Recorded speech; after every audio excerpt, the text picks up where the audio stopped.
श्याम की धजा उठाई,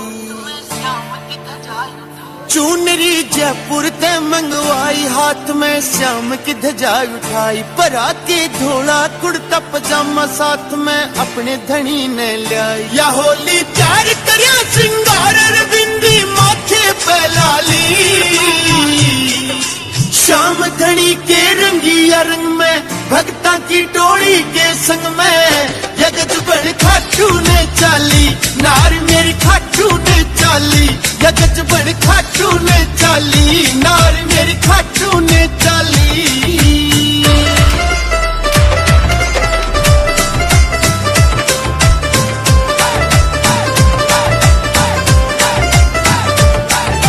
हाथ में लेके धजा श्याम की बोलती जा जयकारा, जय श्री श्याम गूंज रहा जयकारा।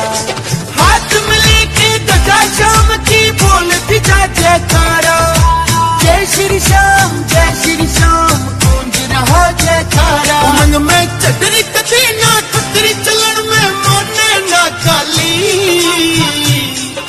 श्याम धनी के रंगिया रंग में भक्ता की टोली के संग में, जगत बड़ खाटू ने चाली, नार मेरी खाटू ने चाली, जगत बड़ खाटू ने चाली, नार मेरी खाटू ने चाली।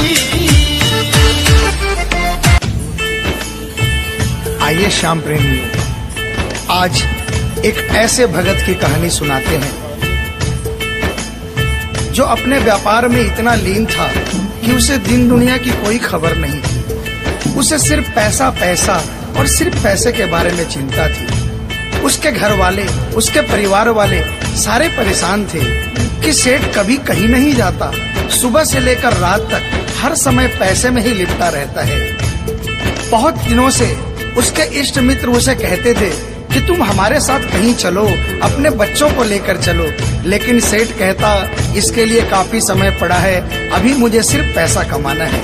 लेकिन एक दिन कुछ मित्रों ने बहुत जोर दिया कि 2 दिन की छुट्टियां हैं, हम खाटू श्याम जी के दरबार में जा रहे हैं, पूरे परिवार को साथ लेकर हमारे साथ चलो। और सेठ उनको ये बात मना नहीं कर पाया और बिना मन के वो उन परिवार वालों और इष्ट मित्रों के साथ खाटू के लिए रवाना हो गए।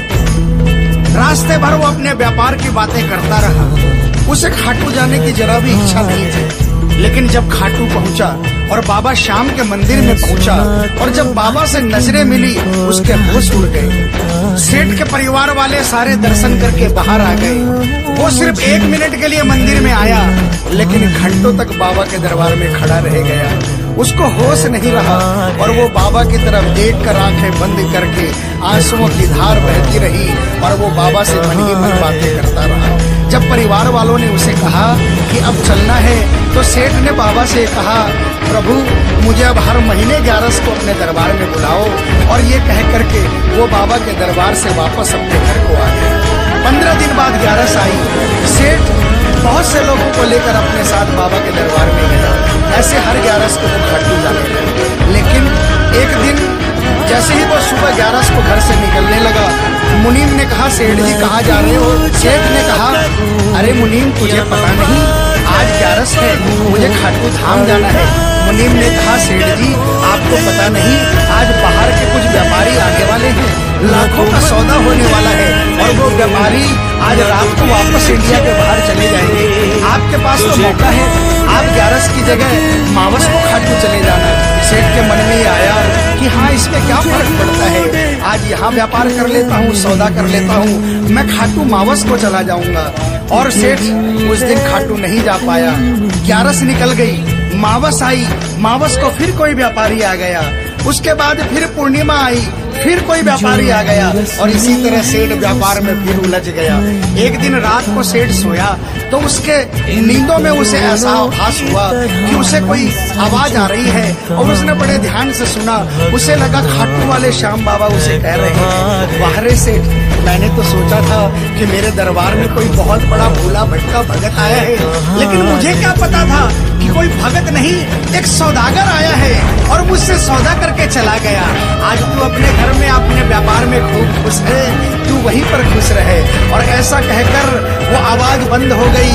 सेठ की आंखें खुली, उसके मन में ग्लानि हो गई।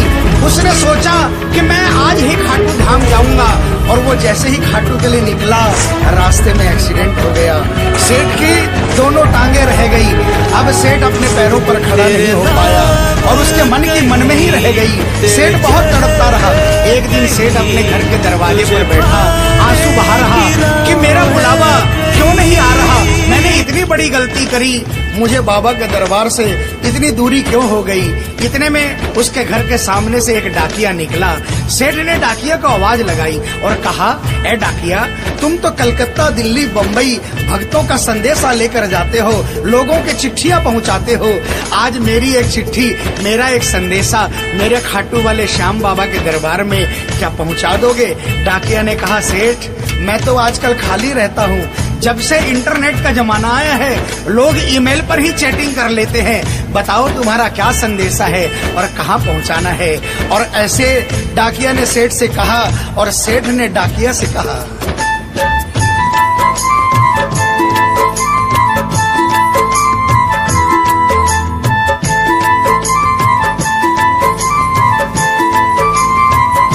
डाकिया जा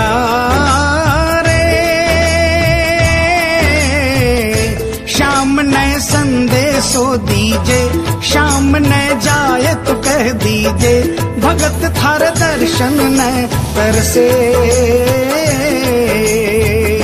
डाकिया जा रे।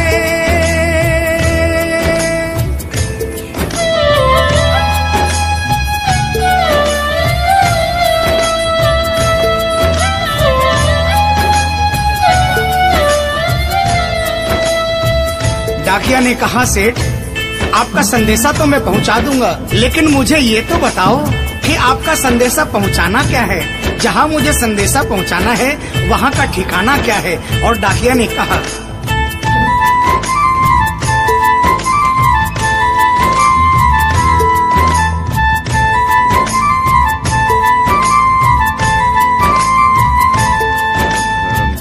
कौन से गांव थारो श्याम बस्यो है, इतनो मान बता दे।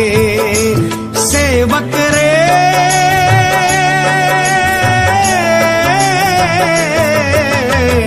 घर तेरे पास है कोई निशानी, माने तू दिखला दे।